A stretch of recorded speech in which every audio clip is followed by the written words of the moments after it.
Students, आज हमारा जो टॉपिक है वो है क्लासिफिकेशन ऑफ प्रोटीन। ये एक इम्पॉर्टेंट शॉर्ट क्वेश्चन है और मोस्टली तौर पे एमसीक्यूज वगैरह की फॉर्म में भी इधर से क्वेश्चन पूछा जाता है। और शॉर्ट क्वेश्चन तो ये बहुत ज़्यादा इम्पॉर्टेंट शॉर्ट क्वेश्चन है। मोस्टली तौर पे डिफरेंस पूछता है वो कि फाइब्रस प्रोटीन और ग्लोब्यूलर प्रोटीन के अंदर फ़र्क क्या है, डिफरेंस क्या है। इससे पहले हमने स्ट्रक्चर को डिस्कस किया और आज हमारा जो टॉपिक है वो है क्लासिफिकेशन ऑफ प्रोटीन। प्रोटीन को जब भी किसी चीज को क्लासिफाई किया जाता है तो उसके पीछे कोई ना कोई उसकी बेस होती है। तो क्लासिफिकेशन ऑफ प्रोटीन के अंदर जो बेस है वो स्ट्रक्चर को रखा गया है।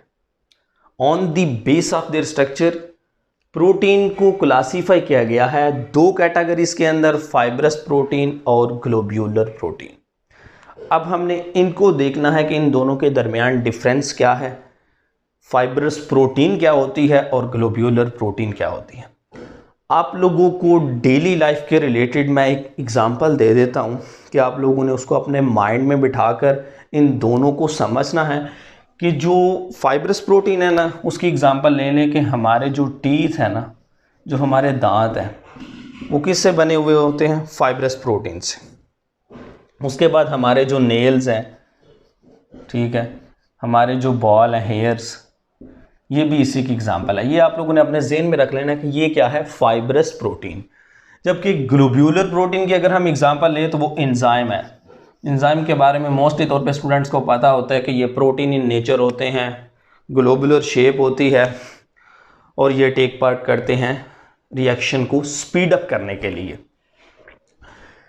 इसकी एग्जांपल आप लोगों ने ज़हन में रखनी है और अब हमने इसके पॉइंट्स को समझना है।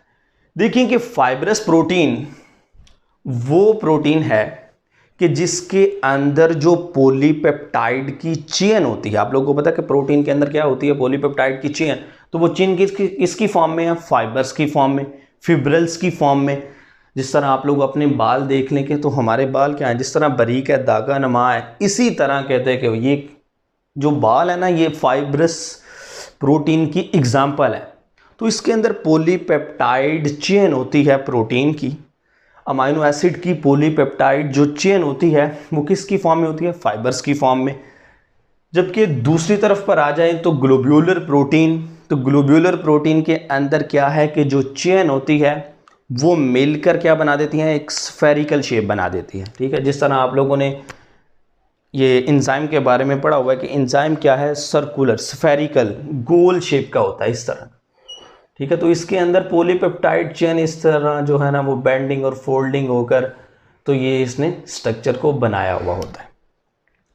उसके बाद एलिप्सोडियल जो है, कहते हैं कि ये इस तरह की स्ट्रक्चर होती है। तो इसके अंदर भी जो पॉलीपेप्टाइड चेन होती है उसने इस तरह बेंडिंग और फोल्डिंग होकर, यानी कि इस शेप में भी ग्लोब्यूलर प्रोटीन हो सकती है, स्फेरिकल शेप में भी हो सकती है। इसको ही हम नाम देते हैं ग्लोब्यूलर प्रोटीन। आप लोगों ने एंजाइम देखा होगा और पीछे हमने कल ही इसको डिस्कस किया हीमोग्लोबिन की एग्जाम्पल को, वो भी मैं आप लोग को दोबारा समझाता हूँ। तो वो भी क्या थी, स्फेरिकल इन शेप थी। अब आगे आ जाए सेकेंड पॉइंट पर कि सेकेंडरी स्ट्रक्चर इसके अंदर सबसे ज़्यादा इम्पॉर्टेंट है। फाइब्रस प्रोटीन के अंदर सबसे ज़्यादा जो इम्पॉर्टेंट स्ट्रक्चर है वो कौन सा है, सेकेंडरी स्ट्रक्चर प्रोटीन का। प्रोटीन का सेकेंडरी स्ट्रक्चर हमने काफ़ी डिटेल से डिस्कस किया हुआ है, जिसके अंदर क्वाइलिंग होती है, अल्फा हेलिक्स और बीटा प्लेटेड शीट्स बनती हैं। तो वो स्ट्रक्चर यहाँ पर सबसे ज़्यादा इम्पॉर्टेंट है। सपोज कि ये देखें कि ये हमने पढ़ा था कि क्वाइलिंग हो जाती है, इस तरह अल्फा हेलिक्स और बीटा प्लेटेड शीट्स ये जो है ना ये मिलकर क्या बना देती हैं, एक शीट की तरह बना देती है। जिस तरह देखें कि हमारे जो नेल्स हैं ये एक शीट की फॉर्म में बने हुए हैं। ठीक है, और ये किससे बने हुए हैं, इस फाइब्रस प्रोटीन से। हमारे टीथ हैं तो वो भी फाइब्रस प्रोटीन से बने हुए हैं। उसके बाद ग्लोब्यूलर प्रोटीन में सबसे ज़्यादा जो इम्पॉर्टेंट स्ट्रक्चर है वो टर्शरी स्ट्रक्चर है। इसके अंदर क्वाटरनरी स्ट्रक्चर भी आता है, लेकिन जो सबसे ज़्यादा इम्पॉर्टेंट है वो क्या है, टर्शरी स्ट्रक्चर। जिस तरह यहाँ पर प्राइमरी स्ट्रक्चर भी आता है लेकिन इंपॉर्टेंट कौन सा है, सेकेंडरी। इसी तरह यहाँ पर क्वाटरनरी भी आता है लेकिन इंपॉर्टेंट कौन सा है, टर्शरी स्ट्रक्चर ऑफ प्रोटीन। वो ग्लोब्यूलर प्रोटीन में सबसे ज़्यादा इंपॉर्टेंट है। उसके बाद यहाँ पर हमने पढ़ा था कि बेंडिंग और फोल्डिंग होती है टर्शियरी स्ट्रक्चर के अंदर, ठीक है ना। बेंडिंग और फोल्डिंग हो तो क्या बनता है, स्फेरिकल शेप ही बनती है। ये जिन बच्चों ने पीछे से लेक्चर लिए हुए हैं उनको इसकी बिल्कुल अच्छे तरीके से समझ आ जाएगी। उसके बाद ये इनसॉल्युबल है एक्वस मीडिया के अंदर, ठीक है, मतलब कि ये वाटर के अंदर डिसॉल्व नहीं होता, इनसॉल्युबल है। जबकि ग्लोब्यूलर जो प्रोटीन है ये कुछ जो एक्वस मीडिया है उनके अंदर डिसॉल्व हो जाता है, जैसा कि सॉल्ट सोल्यूशन है, एसिडिक सोल्यूशन है, बेसिक सोल्यूशन है, अल्कोहलिक सोल्यूशन है, तो ये उसके अंदर जो ग्लोब्यूलर प्रोटीन है वो डिसॉल्व हो जाती है। लेकिन जो फाइब्रस प्रोटीन है ये एक्वस मीडिया के अंदर डिसॉल्व नहीं होता। आपने देखा कि हमारे कभी बाल डिसॉल्व नहीं होते, हम नहाते हैं, कभी इस तरह हुआ कि हमारे बाल खत्म हो गए, डिसॉल्व हो गए वाटर के अंदर, या हमारे नाखून चले गए, कभी इस तरह नहीं होता, क्योंकि ये डिसॉल्व नहीं होते एक्वस मीडिया के अंदर। उसके बाद ये नॉन क्रिस्टलाइन और इलास्टिक है, मतलब ये क्रिस्टलाइज फॉर्म में नहीं होते और ये इलास्टिक है, इनके अंदर लचक पाई जाती है। आपने देखा है हमारे बालों के अंदर लचक होती है, तो वो क्या है, फाइब्रस प्रोटीन है। लेकिन ये क्या है, ये क्रिस्टलाइज्ड फॉर्म में होते हैं। जो ग्लोब्यूलर प्रोटीन है वो क्या होती है, वो क्रिस्टलाइज्ड फॉर्म में होती है।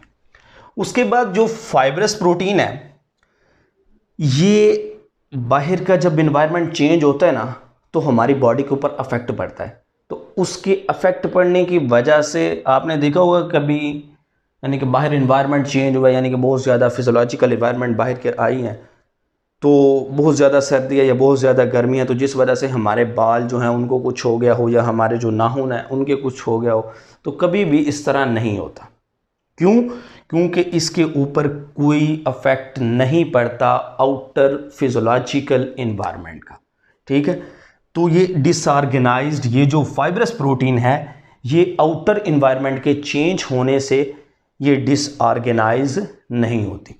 जबकि जो ग्लोब्यूलर प्रोटीन है, जैसा कि एंजाइम है, जब बाहर का इन्वायरमेंट चेंज हो जाएगा, physiological environment, outer environment change होगा, तो उसका इसके ऊपर अफेक्ट पड़ेगा। आप लोग आगे जाके जब एंजाइम वाला चैप्टर पढ़ेंगे तो उसके अंदर हम देखेंगे कि जब टेम्परेचर ज़्यादा होता है तो एंजाइम की जो शेप है वो सर्कुलर नहीं रहती, स्फेरिकल नहीं रहती, बल्कि चेंज हो जाती है, जिस वजह से फीवर वगैरह भी हो जाता है। तो ये आगे हम जाकर डिस्कस करेंगे। मतलब यहाँ पर बस यही समझाना है कि आउटर इन्वायरमेंट के चेंज हो जाने की वजह से ये जो है वो डिसऑर्गेनाइज्ड हो जाते हैं, ठीक है ना, फिजियोलॉजिकल आउटर इन्वायरमेंटल चेंज की वजह से। उसके बाद जो फाइब्रस प्रोटीन है ये सेल के अंदर और ऑर्गेनिज्म के अंदर जो है वो एक स्ट्रक्चरल रोल प्ले करता है, क्योंकि इसके अंदर प्राइमरी और सेकेंडरी आता है, ठीक है, और जो ज़्यादा इंपॉर्टेंट है वो सेकेंडरी है फाइब्रस प्रोटीन के अंदर। और सेल और ऑर्गेनिज्म के अंदर जो ये रोल प्ले करता है वो स्ट्रक्चरल रोल प्ले कर रहा है, जबकि ग्लोब्यूलर प्रोटीन जो है वो फंक्शनल रोल प्ले करता है, ठीक है। आप लोगों ने देखा होगा कि एंजाइम जो है वो हमारी बॉडी के, जो आप लोगों ने सुना होगा कि जो एंजाइम है वो हमारी बॉडी के रिएक्शंस को स्पीड अप करता है, मतलब कि वो एक फंक्शनल रोल प्ले कर रहा है। इसके अंदर टर्शियरी स्ट्रक्चर आता है, क्वाटरनरी स्ट्रक्चर आता है, लेकिन जो ज़्यादा इंपॉर्टेंट है वो टर्शियरी स्ट्रक्चर है, और वो डिफरेंट किस्म के जो वो है वो फंक्शन परफॉर्म करते हैं। यानी कि ये टर्शियरी स्ट्रक्चर है, मतलब कि ये जो ग्लोब्यूलर प्रोटीन है ये क्या करता है, स्ट्रक्चरल रोल प्ले करता है ऑर्गेनिज्म के अंदर, सेल के अंदर। एग्जाम्पल अगर हम देखें तो सिल्क फाइबर है, ठीक है, जो सिल्क वॉर्म से हासिल होता है। आप लोगों ने रेशम का कीड़ा देखा होगा, ठीक है, तो उससे ये सिल्क फाइबर मिलता है। उसके बाद स्पाइडर वेब है तो उससे भी ये सिल्क फाइबर मिलता है। आप लोगों ने देखा कि ये जो मकड़ी का जाल है, ठीक है, वो भी क्या है, वो सिल्क फाइबर है। उसके बाद हमारे जो मसल्स होते हैं वहाँ पर मायोसिन होता है, एक्टिन और मायोसिन, और उसमें जो मायोसिन है वो क्या है, वो भी फाइब्रस प्रोटीन है। जो फिब्रिन है हमारे ब्लड के अंदर, ठीक है ना, वो कुछ इस तरह की शेप का होगा फिब्रिन, ठीक है, यानी कि इस तरह ये आपस में बॉन्ड बने हुए होते हैं यहाँ पर प्रोटीन के साथ। तो ये क्या बनाते हैं, ये ब्लड के अंदर फिब्रिन होता है, और ये फिब्रिन क्या है, ये फाइब्रस प्रोटीन है। उसके बाद कैराटिन, हमारे जो नेल्स हैं, हमारे जो बाल हैं, इनके अंदर क्या होता है, कैराटिन प्रोटीन होती है, और कैराटिन प्रोटीन कौन सी है, वो फाइब्रस प्रोटीन है। हमारे जो नेल्स हैं, हेयर्स हैं, जो टीथ हैं, इनके अंदर फाइब्रस प्रोटीन होती है। इसकी एग्जांपल देखें तो एंजाइम्स होते हैं, ग्लोब्यूलर प्रोटीन।